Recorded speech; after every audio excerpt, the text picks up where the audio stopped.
You're listening to the JD Rucker Show. Let's begin. Hello, my friends, and welcome to a special, extra special, daytime edition of the JD Rucker Show. I know it's weird. I actually have to adjust the lighting, and I haven't been able to yet because with the light from outside shining in, for some reason, it cast shadows in a weird way to where now I look like super ultra dark. Maybe we'll just say that I've been tanning, which I haven't, but we'll just pretend like that's the case. So it was big news weekend, I should say. We had a couple of big things happening. Reid is gone at MSNBC. This is her last week there. Her show's been canceled, and I am upset by this, to be clear. So I know everybody's, President Trump this morning was like, yeah, she's disgusting, or I forgot what he called her, called her some nice name. But I am actually disappointed. I'm annoyed by this, and I think we all should be, because here's the reality of the situation. One of the reasons, we can point to many reasons that President Trump was able to win the 2024 election, as well as reasons that we were able to keep control of the House and to take control of the Senate.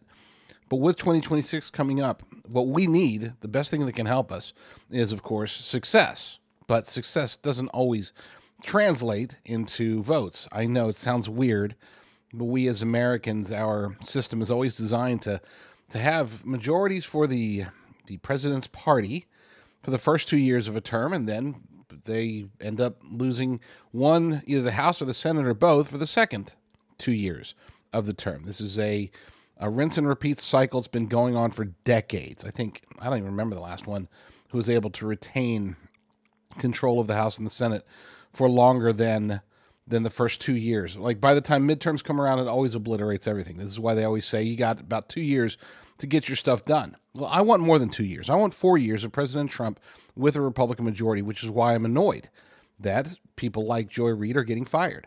They are, next to, of course, success, they are the second best way to continue to win elections. Okay, when you have the most unhinged, the most radical leftist people in media defending the Democrats, it makes the Democrats look bad. It really, truly does. People like Reid, they turn off voters.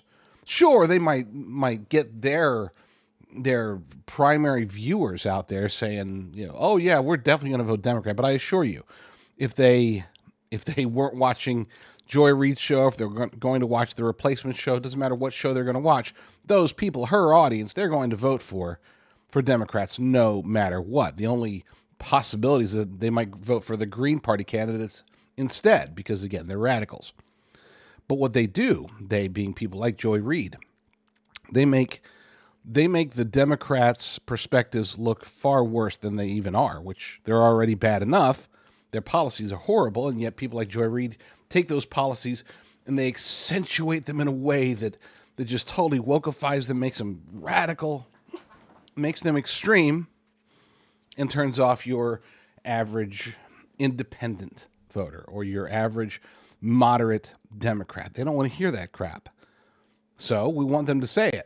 we want Reid to keep her job and to continue to spew forth idiocy. So I am saddened by it. It's not because she deserves to stay in there. It's because she helps those of us on the America First right. The other big news, and to be clear, let me just, for transparency's sake, I've been bouncing around the idea of whether or not to do. I'm going to be doing my nighttime show no matter what. That's my show. That's when I do it. The question has been raised, should I do an additional daytime show? In other words, I'm already doing a couple hours, hour and a half, 2 hours every night, Monday through Friday. Why not do a daytime show? A lot of people are going to that direction, a shorter version. And I shouldn't say version, just a shorter, different show. A morning update, an afternoon update, whatever, something to that effect. Just a smaller version of the primary nighttime primetime show. And I've been bouncing that back and forth for a while. And then the thing that pushed me over the edge to at least give it a shot today, we'll see how it goes, but we'll give it a shot today and maybe even the rest of the week.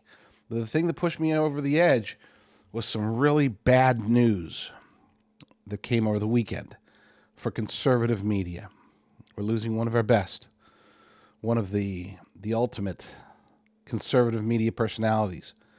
The person that I thought was probably the heir apparent to Rush Limbaugh. Maybe somebody who could really just drive home a full-blown patriotic America First message beyond just the policies, going after the actual conspiracies, going after the evils of this world. And so conservative media did lose him this weekend, but thankfully, praise God for this, we lost him for a good reason. Dan Bongino is now the deputy director of the Federal Bureau of Investigations. Kash Patel got his wingman, handpicked him. This is fantastic news. And I would assume that since Kash Patel is going to be named as the interim director of the ATF, that means that Dan Bongino is technically going to actually be running the ATF. Hopefully, Lord willing, running it into nothingness. Like just take the good ATF agents, move them into the FBI as Kash Patel and Dan Bongino cleaned it up, and then get rid of the ATF in general. I mean, do we really need an entire department that's focused on like alcohol and tobacco? And yes, firearms too, but that should fall under the scope of the FBI, in my humble opinion. So what is it? I mean, are we getting ready for prohibition? Is tobacco smuggling? I mean, the tobacco companies are dying. Why do we need an ATF? The answer is, of course, we don't. And that's why there's several lawmakers who have legislation out there right now trying to let's just get rid of the ATF altogether. And I hope that this means that we're on the verge of doing that. That would be wonderful, because again, the ATF, it's a redundancy. We don't need redundancies. We need efficiencies, such as what's being proposed by the Department of Government Efficiency, the Doge team, Elon Musk. So yeah, I am going to try doing some daytime shows this week. See how it goes, see what the viewership's like, see if you're watching this right now, then you're currently contributing to the likelihood that I will add a daytime show to the lineup. And the best way to solidify that is to subscribe, number one, if you're not already subscribed. But number two, give me that thumbs up, that like, that whatever button you have to push to say, I approve of Rucker's messaging. And if you do that, then if I get enough of those, then hey, we'll do it. Let's just do it. Okay? Let's just do it. Let's keep the nighttime show going, add a daytime show. Bongino is going to be off the air at some point soon, unfortunately. But again, praise God that the reason that he's going to be off the air is because he's going to be trying to make America great again from the inside in Washington, D.C., which is exactly where he should have been. I was very disappointed when he didn't win his congressional race. But now I think that as part of God's plan, sometimes we lose in order to get the greater win in the future. I think that this is a fantastic win. Could he have been a great legislator? Sure. But that's one out of, voices. He's got, 435 voices that he has to contend with. He's one vote that's rarely super ultra mega consequential. On the other hand, as deputy director of the FBI, as somebody who's going to be working, I'm sure, very closely with the ATF as well, now all of a sudden, former Secret Service agent Dan Bongino, I think, can make an even bigger difference than he could have made in Congress. Now, will he make a bigger difference than he could have made or than he was making in media? That remains to be seen. But I think so. It's a unique position. There are other voices in conservative media. Hi. There are other voices in conservative media, but there are no other deputy FBI directors that can do what he can do. He's going to be able to in my humble opinion, make a tremendous impact. So be sure to like, follow, subscribe, all that good stuff. Thumbs up. Yeah, you get the idea. More news over the weekend that, I don't know. I don't know if you want to call it news. It was, what's the best way to put it? It was reiterated this morning by Elon Musk that they were not only, of course, he sent out the email saying, hey, reply to this by Monday night, or you're terminated. And I'll cover that later in the show. But he also noted that it's not just about replying to emails, that it's about going back into the office. And this week is supposed to be the deadline. And as he noted on X this morning, you guys have had a month to get it figured out. Figure out your daycare, if you need daycare, figure out your ride situation, figure out how to get back into the office where you belong. Now, to be clear, I have always been an advocate of very limited remote employment. Okay? I do believe there are certain jobs, certain roles that can be filled remotely and that are probably better off to be filled remotely.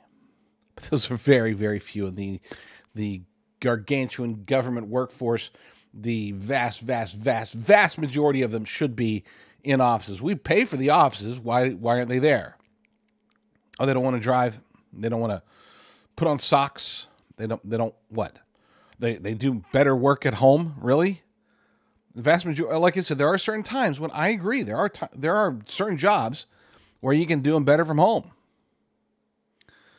But very few government jobs can you say such things about. So we'll see. He did say that this week is the time, and I would imagine we will see people going on administrative leave here or just get flat out fired for cause. And that's the important part, for cause. It's not like, hey, we're just cutting people, laying them off, that opens you up to lawsuits. But when it's like, hey, we're giving you the deadline, we're giving you the ultimatum, we told you the requirements for the job. These are requirements that have always been part of the job prior to the temporary, or was supposed to be temporary, changing of the situation as a result of COVID-19, right? Well, the COVID's not a big issue anymore.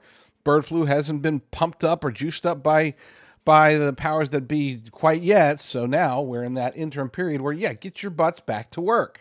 I mean, just do it, or acknowledge that you're not doing very much work and that the taxpayers shouldn't be paying for it. As a matter of fact, if you were to ask people what the average salary for government employees would be, I think they would probably lowball it. I know I would have. I would have said probably around $80,000 average salary. But I would have been wrong. Price tag that the taxpayers pay is right at $271 billion a year. Is it too much to ask for them to verify why they're making an average salary of $106,000 a year? Do you think in the private sector that single mom who is working two jobs at a restaurant can't justify where she was, or the hygienist at the dentist's office can't verify how many patients they saw? The absurdity and I guess the arrogance of the workers who says that's a heavy lift is what's wrong with that's what the Americans are sick and tired of. It's not their money. We're the ones who are paying the bills. We have a right to know. Yes, we have a right to know, and they have a responsibility to tell us.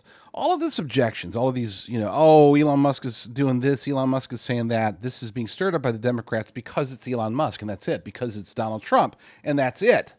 This isn't about people aren't truly, oh my gosh, I got to take 5 minutes to fill out an email. Oh, this is horrible. No, they might be truly upset about having to come back to work, but would they be protesting like this? Would they be literally shooting up Tesla stores with firearms as a result of being told, you got to come back into work? You got to come back to the office. If it had just been their managers or their agency or their department or whatever that said, hey, we're ending remote work, everybody come back in. Well, that sucks. Okay, fine. They would have just done it. But no, now it's got to be this massive, big, huge protest.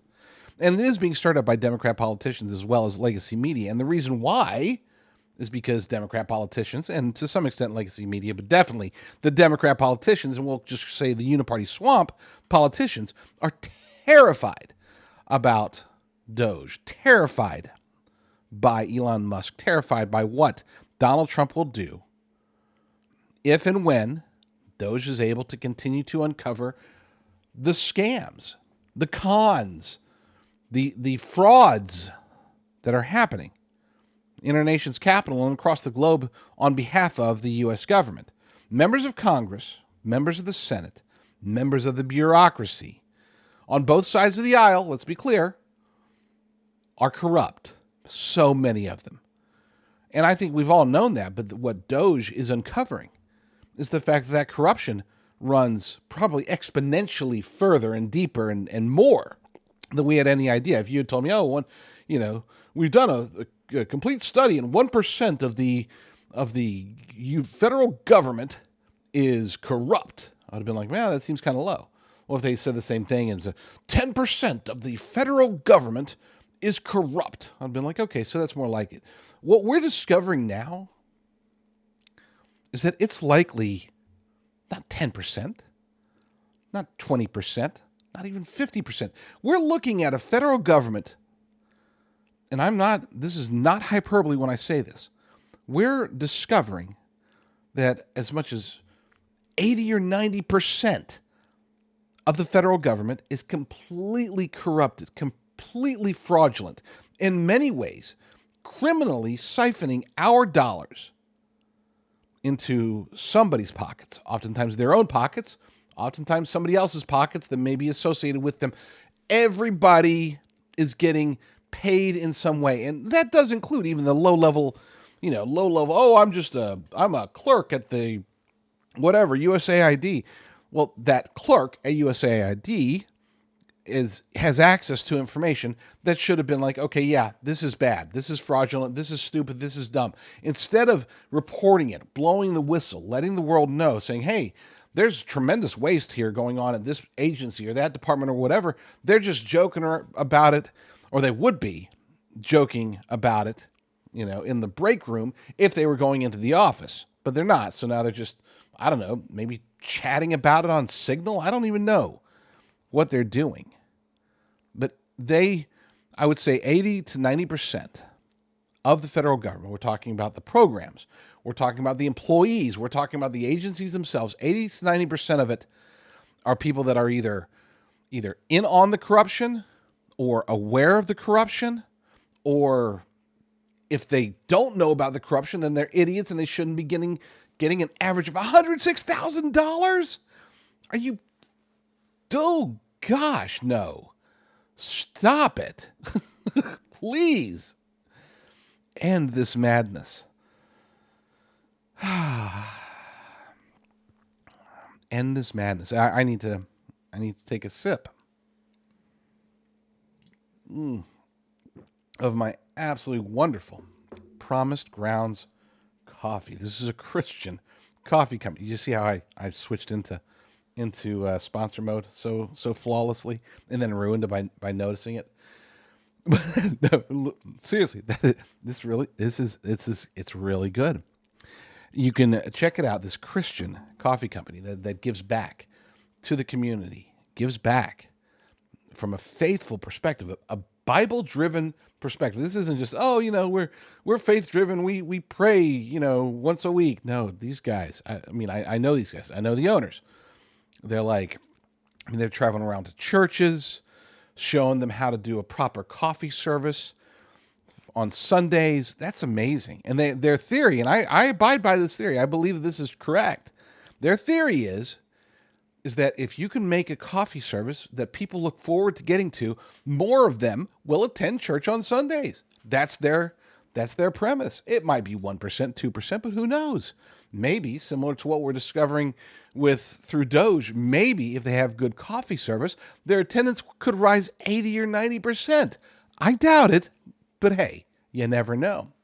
You can try out what I consider to be the best coffee in the world. Beyond, forget the whole faith-driven stuff and charitable work and all that. Oh, that's great. I get it because it's the best tasting coffee I've ever had.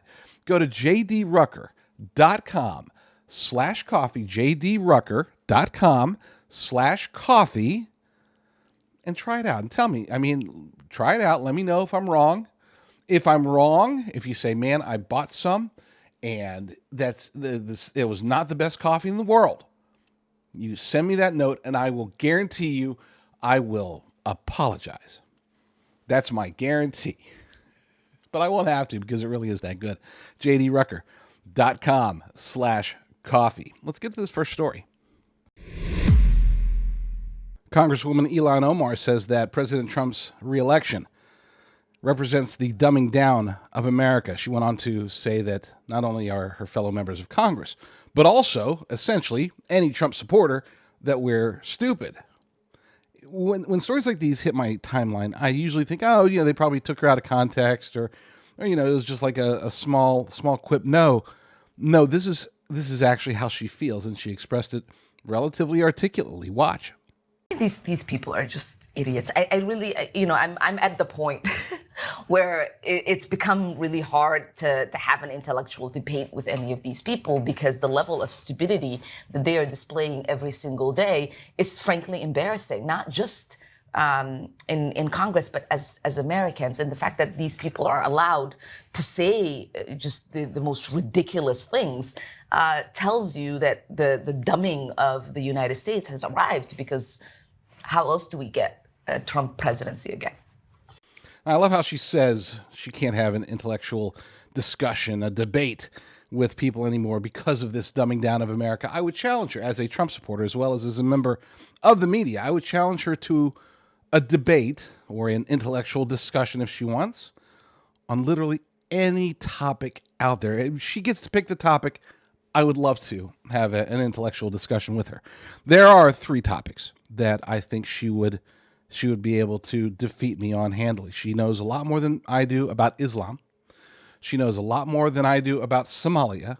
And she knows a lot more than I do about what it's like to marry one's brother. Those are topics that I just have no understanding about. Otherwise, pick any other topic in the world, any other topic out there, and I would happily have an intellectual discussion or debate with Congresswoman Ilhan Omar. And I use that title very, very loosely, because she really is Somalia's Congresswoman in Washington, D.C., not a representative of the state of Minnesota. But with that said, this does highlight, in my humble opinion, a fallacy within the Democrat Party, and one that you could say really stretches to the uniparty swamp and definitely covers the vast majority of leftists out there. They always fall back on their intellect. They always fall back on their education. They always fall back on them being the smart ones. And yet their policies demonstrate absolute idiocy. It's not, and she doesn't believe, by the way, that we are dumbing down. I think they are starting to realize that we're waking up, that we're getting smarter, that we're realizing that the lies that they've been pumping into our minds through legacy media and through their divisive rhetoric, that their lies, we're starting to see through them. That's not a sign of being an idiot. That's not a sign of the dumbing down of America. That's a sign that America is waking up and perhaps becoming more intelligent, at least more aware of the lies that have been told to us for decades. So Ilhan Omar, we can say a lot of things about her individually, but as a collective, as the uniparty swamp member that she is, as the radical leftist that she is, this reaction towards President Trump's reelection, this reaction towards us not listening to them anymore, not nearly as much as we used to. We as in Americans, not you and I, we never listen to them. But the other people out there, fewer of them are listening to them. They're scared that we're being dumbed down. They're terrified that we're no longer going to be dumb enough to listen to them. It turns out that Elon Musk's quote-unquote controversial demand for replies to an email by federal employees has a reason behind it that not even really any leftist should be able to argue against. And if they do argue against it, then they're stupid. I mean, full-blown just stupid, which I know that accounts for a lot of them. But here's the email itself. So for background, he sent out an email and a post on X on Saturday saying, hey, I'm going to send out an email, basically reply and tell us what you did last week. Let's pull up that email itself. This is from HR. Please reply to this email with approximately 5 bullets of what you accomplished last week and CC your manager.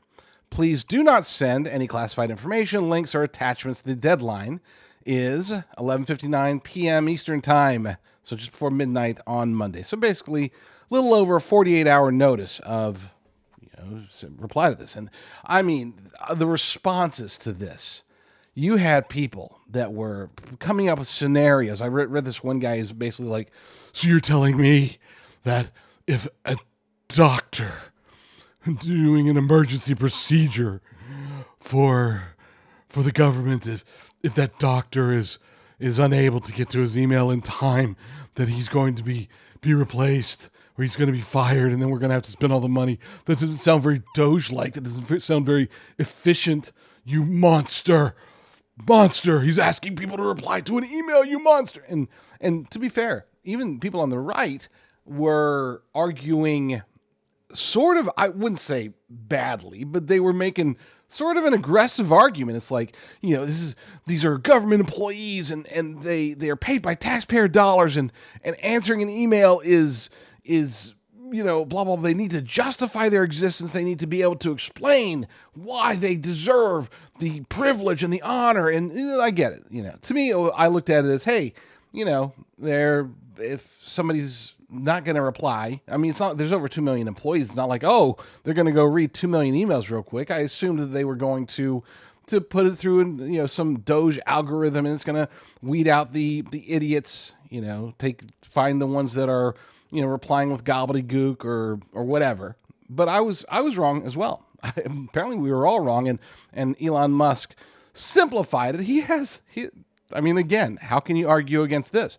According to his post on X, the reason this matters is that a significant number of people who are supposed to be working for the government are doing so little work that they are not checking their email at all.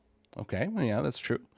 In some cases, we believe non-existent people or the identities of dead people are being used to collect paychecks. In other words, this is outright fraud.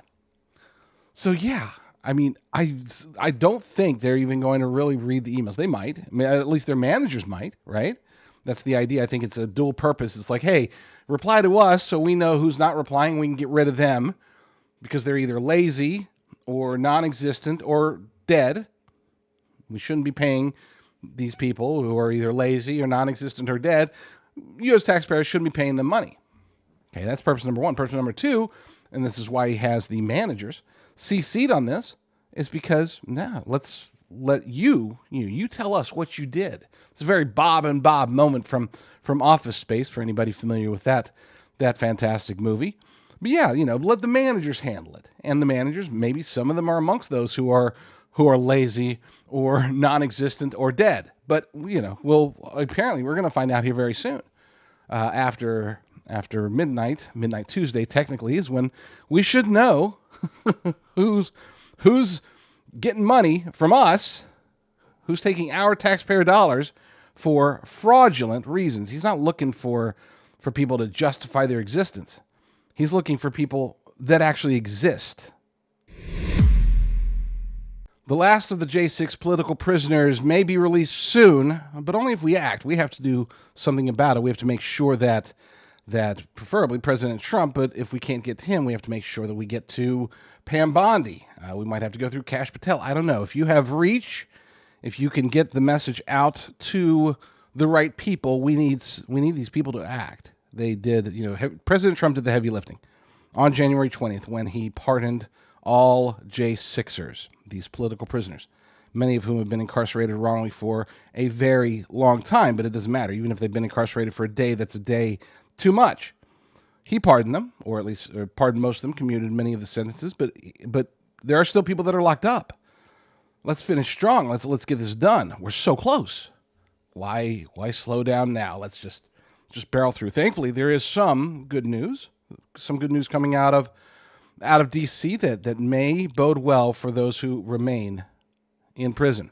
According to Blaze Media, Joseph M. Hanneman over there says DOJ's new position on pardons should free dual-case January 6th defendant Elias Castellanos.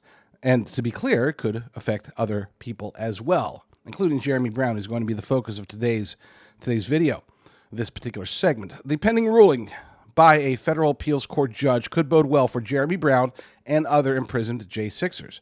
The new leadership at the U.S. Department of Justice has decided that President Donald J. Trump's January 20th pardon declarations cover both of the criminal cases lodged against Elias Nick Castellanos Jr., setting the stage for his release from federal prison 8 days after he turned himself in.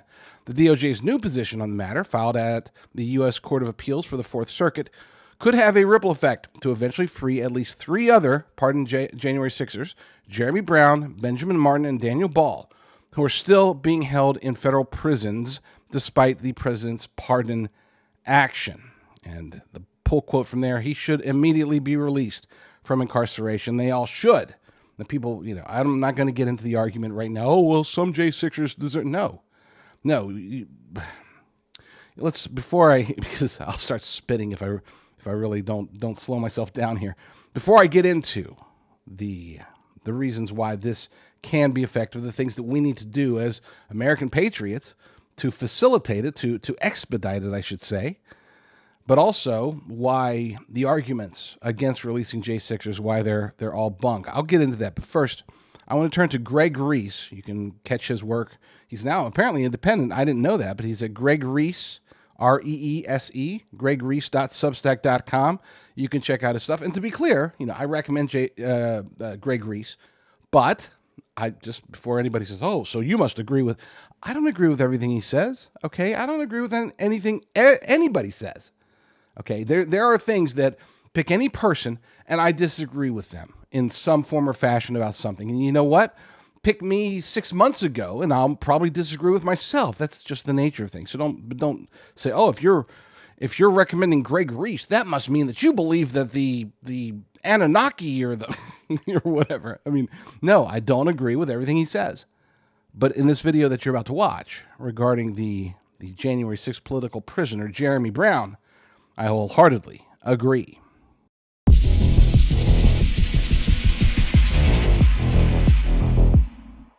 The military saying, "No man left behind," is a commitment that no man is abandoned or left to face danger alone, no matter the cost or circumstances. This has been a core value of loyalty and solidarity within the military for most of our history. While most of the January 6th prisoners have been released, some are still rotting in jail and are currently being subjected to the worst treatment so far. Jeremy Brown is one of them.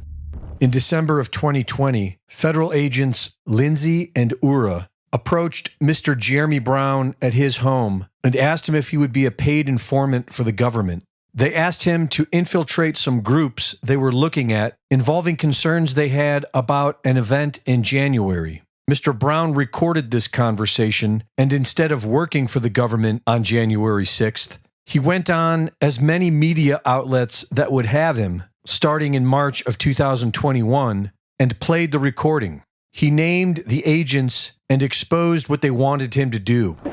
So it's no big deal. We decided to come out. I've worked with JTTF before, so I'm familiar. You might in the future. So see, there you have it.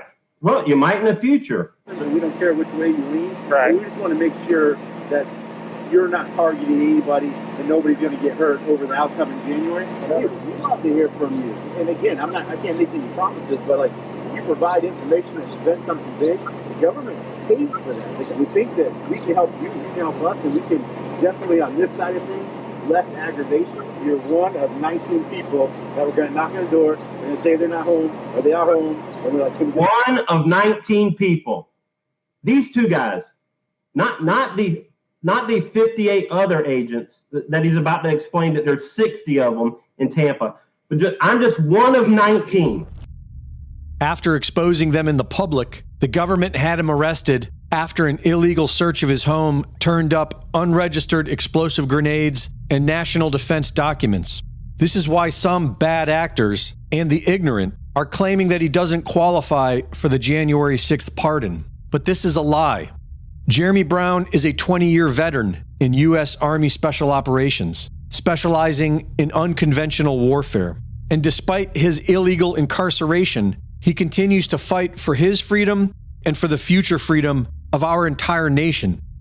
Jeremy's legal team has forensic evidence that the FBI planted the explosive grenades and the CD containing national defense documents.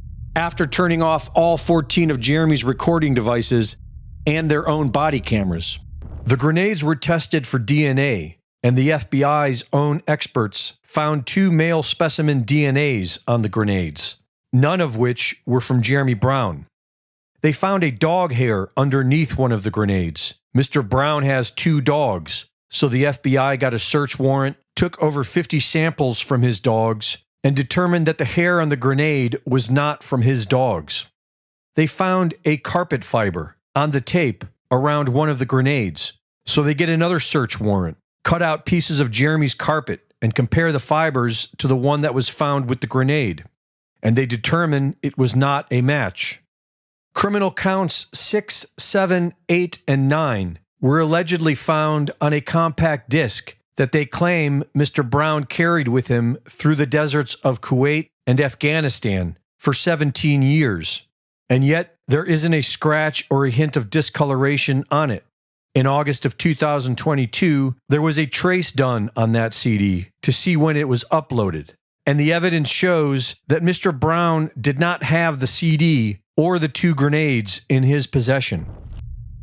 While millions of self-proclaimed patriots are gleefully celebrating what appears to be the dawning of the New World Order's digital AI control grid, Jeremy Brown is being forgotten and left to rot in a cold jail cell. And we are asking anyone who still cares about freedom in America to not forget Jeremy Brown. No man left behind. De oppresso liber, to free the oppressed. Greg Reese reporting.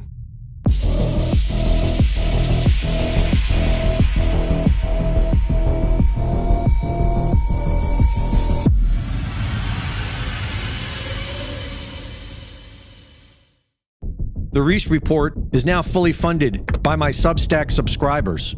Subscribe today and support my work at gregreese.substack.com.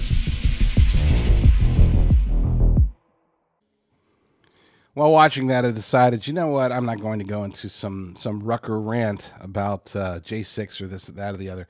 Let's keep it focused. Let's keep it simple. We need to reach out to anyone we can who has the ear of anybody in the Department of Justice at all, especially anybody higher up. We need to get to Pam Bondi if we need to, or if we have to, we need to get to President Trump and let them know that we have everything we need. They have everything they need to get the last of the January 6th political prisoners freed. They need to be free. They need to be with their families. The remnant within the Department of Justice that is trying to keep these people, keep them incarcerated. They're being vindictive. They're going against the will of the people, because the will of the people was to put President Trump in office, which means that President Trump's will that the January 6th political prisoners be released, that will must be fulfilled. And there's far too many people that are fighting against this. It needs to stop immediately. Free them all. Free Jeremy Brown. Free every last January 6th political prisoner immediately. Anybody who's watched my show throughout the Biden-Harris regime, you're probably very well aware that I've been bullish about physical precious metals throughout. And I remain bullish, to be clear, even though obviously we're in a completely different and far better era under President Trump. I still remain bullish about gold and silver, and you can see in the spikes in prices recently of gold and silver that I have good reason to be. But here's the thing. When it came to cryptocurrencies under the Biden-Harris regime, I was very skeptical, always have been, because I just didn't trust them. I did not trust that a government that prides itself on authoritarianism would be able to handle a decentralized currency such as Bitcoin, Ethereum, and the like. Well, now we are in the Trump era, and all of a sudden I'm bullish about crypto and the potential future there, especially as it pertains to one's retirement. Now, I think everybody and their dog is aware that they can back their retirement with physical precious metals such as gold and silver. I've been promoting that for a while. You can always go to jdrgold.com for that. But the addition, now that we are in 2025 and things seem to be very much on their way in the direction that we expected them to go economically under President Trump, all of a sudden, I am now bullish about protecting and potentially growing your retirement accounts through cryptocurrencies. These, like I said, it took me a while. I was skeptical because I thought, oh, they're gonna come out with a central bank digital currency. Well, Trump outlawed those. They're going to come out with de-dollarization and the BRICS. Well, Trump's taking care of that. All right, so what do we have left? Now we have an upside for cryptocurrencies, and I am very, very pleased to recommend going to jdrucker.com/crypto, jdrucker.com/crypto, and find out if a crypto-backed IRA is right for you. 11 shocking examples of how completely and utterly lawless our society has become. You know, for the last month, really, since President Trump was elected, and then I would say for the last month since inauguration, many of us, perhaps most of us, in the MAGA movement, the America First movement, have been in a state of, I wouldn't say celebration necessarily, but we've felt more hopeful about the future. We felt more hopeful about the path that the United States of America is taking. We've had good news after good news after great news after good news, with nary the truly bad news. Now, there's been some, of course, but that's to be expected. That's life. But across the country, there are signs that the work still needs to be done, obviously, but perhaps more importantly, that the evil in our nation is really starting to get a foothold. And I hate to burst anybody's bubble, but we're going to be talking about some of the bad things and reminding people that just because President Trump is in office and Elon Musk is doing his thing and Tom Homan is doing his thing and Pete Hegseth is doing his thing, there's plenty of good news out there, but we can't take our eye off the ball of the reality that as a society, we are still crumbling. We are still heading in the wrong direction, morally, ethically. Our principles have been shot. Our children are doing things that I would have thought were unimaginable. You know, I've been a parent for 3 decades, okay? And I have seen the transition. But here's the thing. This transition from the time when I was a kid till I was a parent, till I was a parent of multiple children, watching these various generations over the decades of my life, the sharp change, the swift, radical turn amongst children, especially today's teens. I'd never seen anything like it. My older children, when they were teens, there was it was kind of sort of like that continuation, that change, that transition. But here's the thing: a lot of that was geared around the internet, and then of course mobile devices. But now all of a sudden, we're seeing children that seem to be absolutely, positively, completely broken. Children that are committing hideous crimes. And it's getting younger and younger. It used to be shocking when a 16 or a 17-year-old would commit murder. Now, that's more commonplace. We're starting to see 11 and 12-year-olds more often than not committing murders, committing rapes, committing armed robberies across the nation, especially in the cities. And again, I don't want to be Mr. Debbie Downer, but we do need a dose of reality. My show's been very focused on a whole lot of positive stuff for the last month and a half, and it's time to get into some of the negative stuff because we need this as a reminder. We still have to fight. I'm not trying to bring anybody down. I just want to remind you that there's still a lot to be done.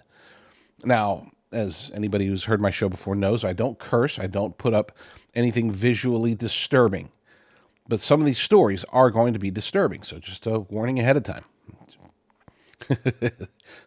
When we're talking about the degradation of society, there are going to be stories that will make certain people, perhaps most people, uncomfortable, but it's necessary. This article comes to us from from End of the American Dream by author Michael Snyder. I'm not going to read the whole thing. I'm just going to go through each individual, all of the 11 bullet points, but I do want to read the opening. A lot of people out there just want to stick their heads in the sand and pretend that everything is just great. Meanwhile, rampant lawlessness is raging all around us, and our society is literally coming apart at the seams. I wouldn't say literally, but anyway, I just don't get it. People often overuse the word literally. I'm just saying. Be careful. Use it because it's a very specific meaning to the word. Anyway, whatever. I just don't get it. How can people insist that things are fine when just about every form of evil that you can possibly imagine is on the rise? Nobody can deny that the moral decay of America is accelerating, and unless we reverse course and choose another direction, conditions will continue to get even worse. The following are 11 shocking examples of how completely and utterly lawless our society has become. And before we get started, as a Bible-believing Christian, it behooves me to note that the only realistic solution is revival, is a return to worshiping God, to adhering to the tenets of the Bible, and to accepting in mass the Lord Jesus Christ as our Savior. There is no, we can put more police on the streets, we can pass these laws, we can get more mental health treatments. It's not going to be enough. None of it will ever be enough. Not unless we are to bring God back into the equation in America, and his presence seems to be getting ignored. It's not that it's changing. It's that more and more people, particularly young people, are turning away or never turning towards him at all. Number one, we are in the midst of the worst wave of cargo theft in history. I didn't know that.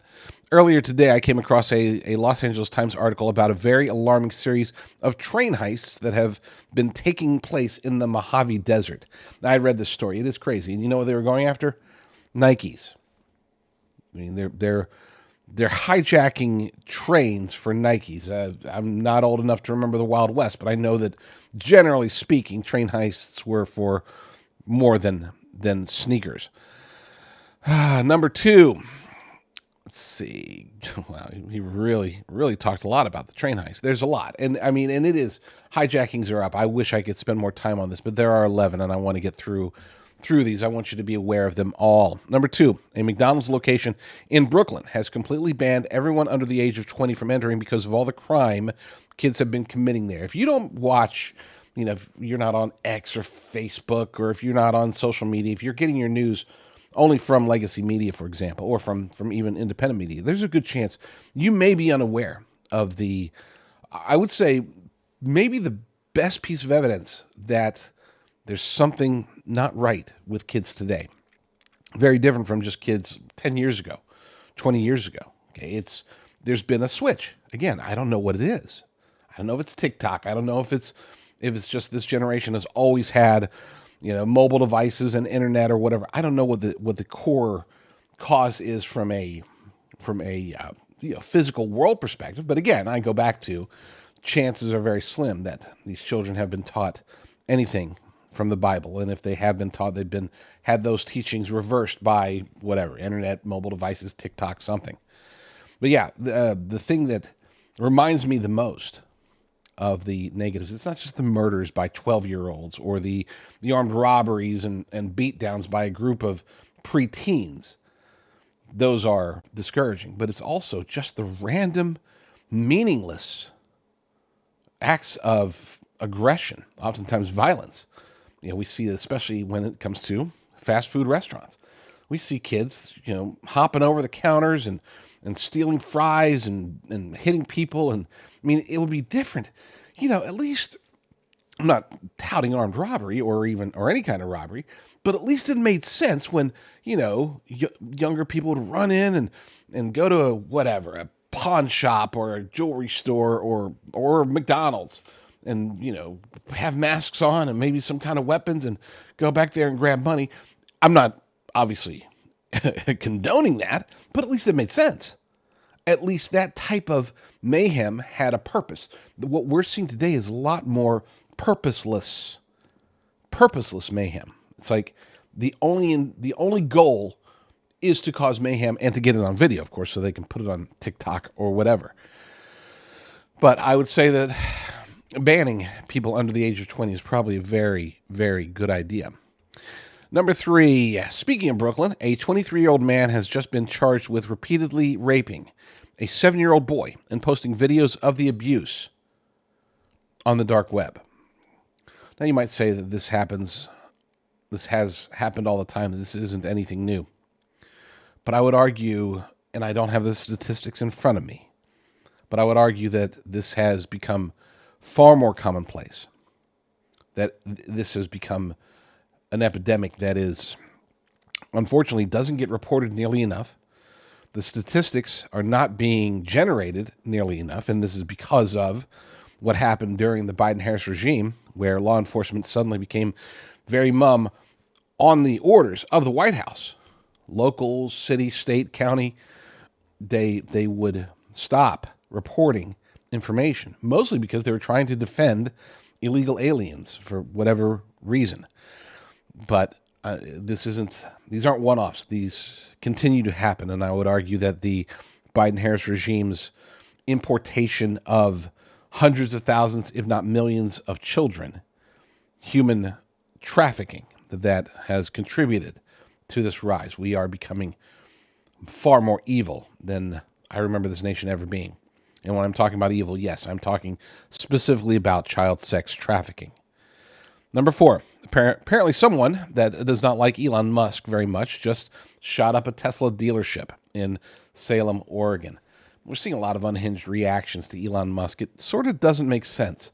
Look, I'm skeptical of Elon Musk myself as a person, as a businessman, as a potential globalist, as a guy that wants to stick chips in our brains and have ubiquitous access to the internet that can reach the chips in our brains, who wants to advance artificial intelligence and all these other things. I've got concerns about Elon Musk's motives, but his actions, which these people are apparently protesting by shooting up a Tesla dealership, his actions thus far within the Trump administration have been awesome. You know, I mean, he may, I don't know for sure, he may end up being a bad guy, but at least for now, he's our bad guy, doing good things. But anyway, number 5, romance scams have become extremely popular. Listen to this. Romance scams have become extremely popular in recent years, but one woman with dual citizenship took things to an entirely new level by killing several of her victims. And this you can very definitely clearly blame the app culture of, I mean, obviously in my day when I was a swing, so I was never a swinger, but when I was a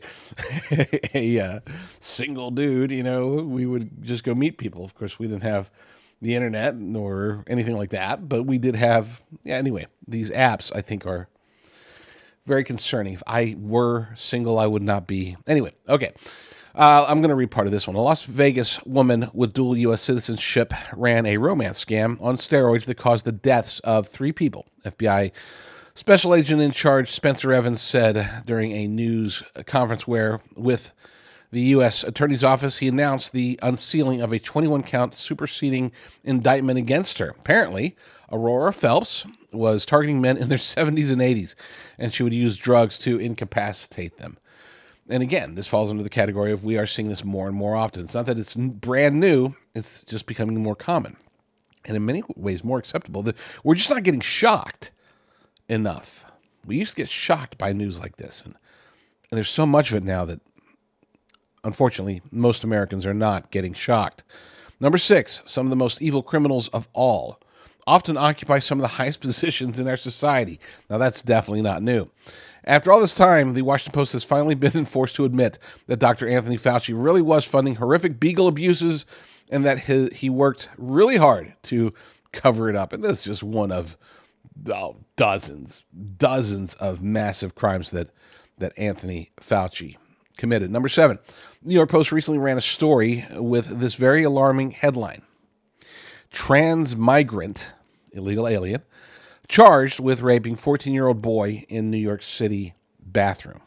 I'm not going to dwell on that. You can. Number 8. In North Carolina, a 44-year-old woman that is married and that is the mother of 2 children has been charged with 80 counts of child rape. The 2 boys that she repeatedly had sexual encounters with were 12 years old at the time. Number 9, the next example is even worse. A teacher in Houston, Texas was actually pimping out students at her school. One victim was allegedly being forced to have sex with 5 to 10 men per night. This is a teacher. A teacher.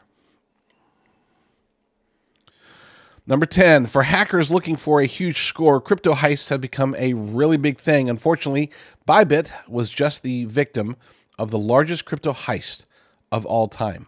They're down $1.5 billion in Ethereum. No, that's not, I want to be clear. This is not a warning. Oh my gosh, crypto is insecure or unsecured, whichever way you want to put it. No. If you do it right, crypto should be fine. Now that President Trump is in office, and I've warned against crypto for years. But now that President Trump is in office, the direction of cryptocurrency, I'm not making a recommendation. Just saying. Don't be scared off because somebody lost $1.5 billion. That's a lot of money. It used to be considered a lot of money. Number 11, even with vicious criminals, when vicious criminals are caught, in most cases it is just a matter of time before they are released. In Connecticut, a cannibal, as in like somebody who eats people, that literally ate the eyeball and part of the brain of a man after killing him with an axe, is back on the streets. Now, I had read this story. To be fair, I had read this story, and apparently, allegedly, he's on his meds. He's been completely rehabilitated. That he suffered from massive schizophrenia or something, and that was what was causing it. And now he's not a danger to society. I will say this: anything short of Jesus or the apostles coming down and casting demons out of people, I'm not buying that drugs make somebody who ate somebody's brain and eyeball. I'm not buying that drugs are going to make it to where they're fine to be out on the street. I can't abide by that. Okay? That's demonic. That is demonic. Can't convince me otherwise. And no, drugs are only going to, as they generally do, they're only going to mask the symptoms. I'm not saying that you can't recover from mental illness. I'm saying when your mental illness allows you to think that it's okay to murder somebody with an axe and then eat their eyeball and brain, that means that you're institutionalized for life. That's it, period. Taking the drugs that make it to where you don't do that, great, awesome. Then, you'll be less dangerous to the other people that are in the facility with you. Oh, goodness. Again, I'm not doing this story to be Eeyore here and say, oh, it's so bad, because we have seen that things can be very good here in the United States of America. Praise God for that. Praise God for getting Kash Patel confirmed. Praise God for him picking Dan Bongino. That's still awesome news. There are some great things that are happening in the United States of America. I don't want to downplay that.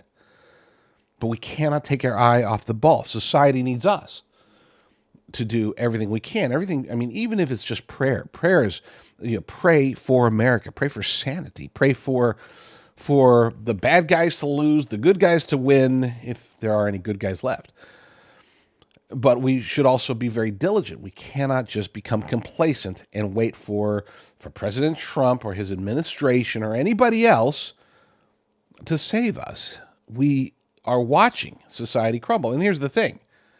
If you're one of those people that's like, oh, you know what? I'm just going to go about my business. You guys take care of your business. That's fine. I have no problem with that whatsoever. But at least be aware. Be aware of what's happening. Know the risks that are involved with, for example, going into a McDonald's in Brooklyn. Or, watch your children. So many things that I would request And I can sum it all up by saying this. Remain diligent. Do not get complacent. Do not assume that anybody is going to save you. The only saving that's going to get done is from God through the blood of our Lord and Savior Jesus Christ. But that's not going to help you today in this world. The only thing that can help you today in this world is to stay frosty. Be aware. And if you do have the means and the abilities to help to try to rein society in a bit, I said that nobody can fix this, but that doesn't mean that we shouldn't try. That doesn't mean that we can't fight the good fight. Going to the streets, spreading the gospel, trying to wake some of these kids up, trying to wake their parents up, asking them, begging them, showing them how to be better parents or better grandparents or better whatever. We still have to fight for the United States of America. It is crumbling. Society is crumbling. And regardless of how you feel about religion, regardless of how you feel about, the personal responsibility, I still firmly believe that we have, maybe not the responsibility, but at least if we have the luxuries and the blessings to be able to try to help society, even if it's just locally, I am a huge fan of people that do, who take action. People who want to try to make America great again. It sounds like a campaign slogan that sounds cliche, but if we don't do it, if we don't try, then we deserve whatever fate we get. The infrastructure here in the United States of America is, how should we put it, challenged. It's old. I mean, it was probably good decades ago, but now it is showing signs of age. And as a result, many Americans would be in a great deal of trouble if there was bad weather or natural disaster or some sort of, God forbid, some sort of attack that would take out the power grid for an extended period of time. Unfortunately, the vast majority of Americans do not have any real backup. I mean, we'd be sitting there waiting for FEMA or the electric company or somebody to turn the power back on. I am a huge fan of solar. The challenge with solar, of course, is that it can get very expensive, usually thousands, sometimes even tens of thousands of dollars to get a good solar generator and system. I have found a good one that is inexpensive, and I mean relatively inexpensive. It's still hundreds of dollars, but at least it's not thousands or tens of thousands. And it's the one that I use. And anytime there's challenges. It's also portable, so even when we go out, throw it in the trunk or the back of the SUV and go camping, go do whatever. It's always good to have a nice portable solar generator with you at the time. For me, I am a huge fan of the Grid Doctor. Go to jdrucker.com/solar. jdrucker.com/solar. And check it out. I think we're on sale right now. Well, I don't want to say right now because it depends on when you're watching this, but at least as of right this very second, there is a nice sale there. So go to jdrucker.com/solar and get you a Grid Doctor 300 today.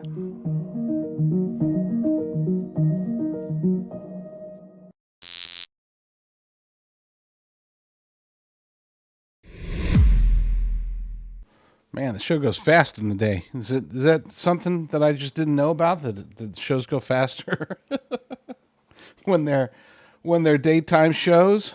We had lots happening today that I really want to cover, but I guess I'm gonna have to wait till tonight because I don't know. I overdid it on the stories. Too many of them, and there's only like 4 or 5 or 6 or whatever.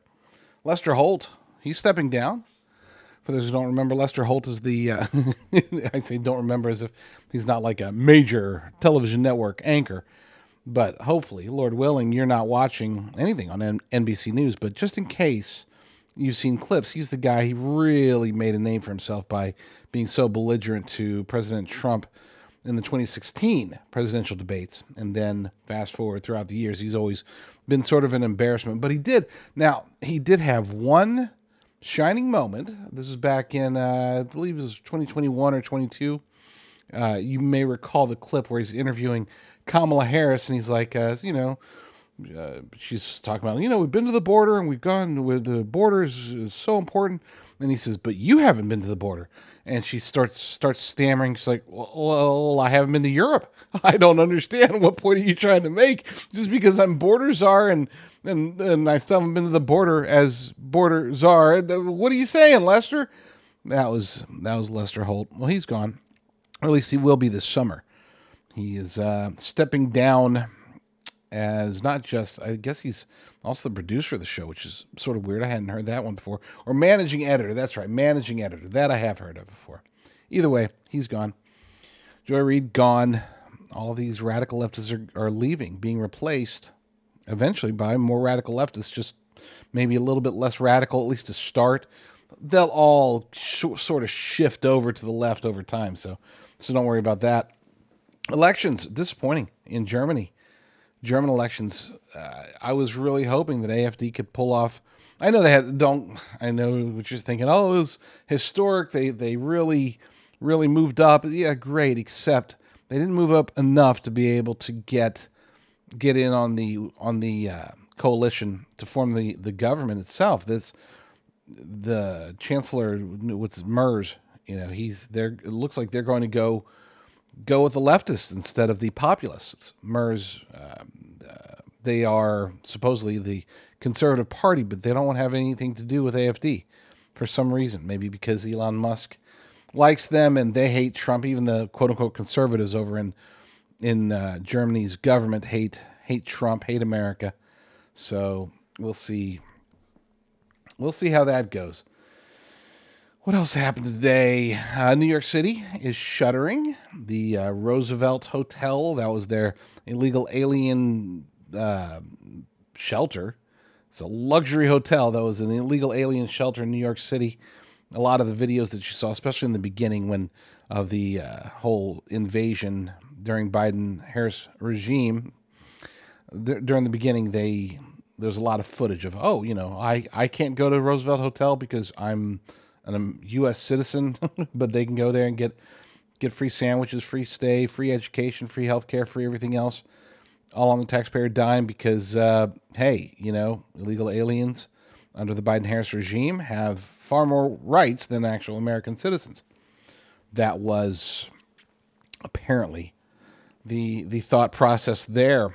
Apple, I'm going to cover the Apple story tonight, but just as a quick hit, they have committed to invest $500 billion into the United States of America. Well, they're not investing it into America. They're committing it to be spent in America. In other words, they're investing it into themselves. They're going to hopefully use that to build factories, hire employees, maybe up to like 20,000 U.S. employees. Of course, they've been using Chinese labor for so long that this is a wonderful move, and it's a testament to the Trump effect.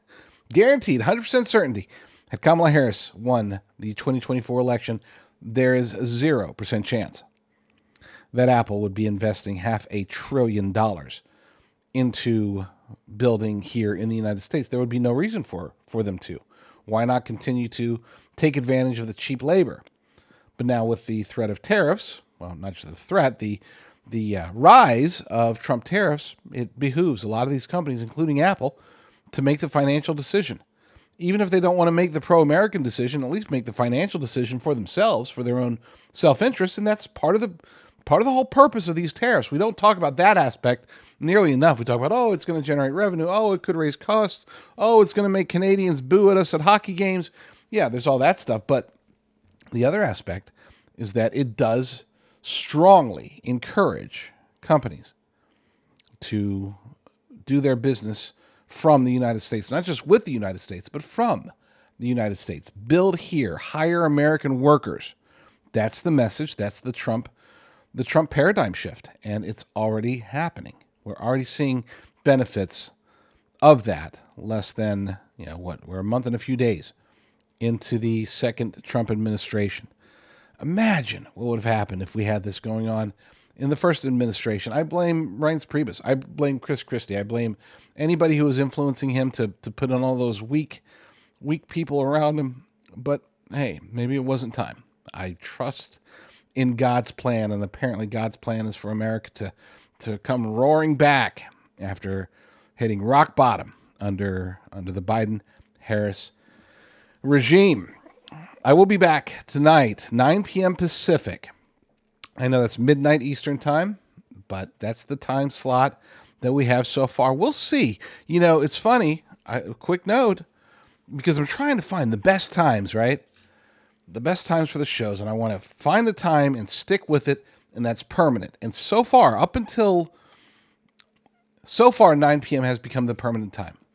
But I have gotten complaints. There are people that have been saying, "Oh man, I'd love to watch your show, but coming on at midnight Eastern time, it's just past my bedtime, brother." You know, and I'm always like, "Well, just catch the replay in the morning." It's like, nah, we want to catch it while it's happening, catch it live. So there is a slight consideration possibility. We'll see how the numbers continue to stack up. Right now, so far, to be clear, you know, compared to I've done 6 p.m., then these are Pacific times, 6 p.m., 7 p.m., and 9 p.m., and so far 9 p.m. has been the best one. So if that continues, there's no need to change. I appreciate all of my East Coasters, but you'll just have to watch the morning show, the daytime show. I don't know what time yet. We're still playing with that on the daytime show, but best way to make sure that this does continue, that we still continue to have these daytime shows, is to subscribe and to push that thumbs up button, smash that like button, or whatever it is, as they like to say. That will benefit the show, benefit the channel, benefit me and you, and benefit the world. It's just the best way to save the world right now. Okay, maybe I'm reaching on that one, but a good way to help get the message out is to press that thumbs up button and let everybody know, hey, y'all should watch this show too. Lord willing, I will be back very soon with another episode. But in the meantime, y'all stay strong, stay safe, and God